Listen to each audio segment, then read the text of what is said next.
ప్రార్థన ఏంటి? ఆకాశం వైపు కన్నెత్తడానికైనా కానీ ధైర్యము చాలక రొమ్ము కొట్టుకొనుచు, తండ్రి ఈ పాపినైనా నన్ను కరుణించు అని ప్రార్థన చేస్తున్నాడంట. అంటే తనను తాను తగ్గించుకున్నాడు.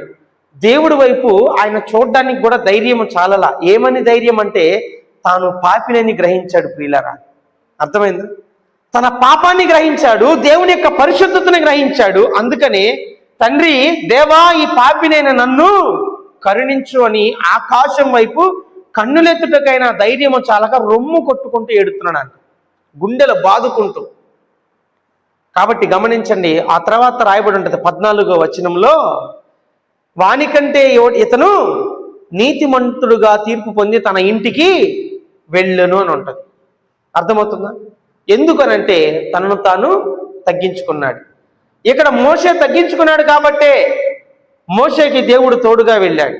మోషే ఫరో ఎదుట నిలబడ్డాడు. అక్కడ దేవుడు ఎన్నో గొప్ప కార్యాలు చేశాడు.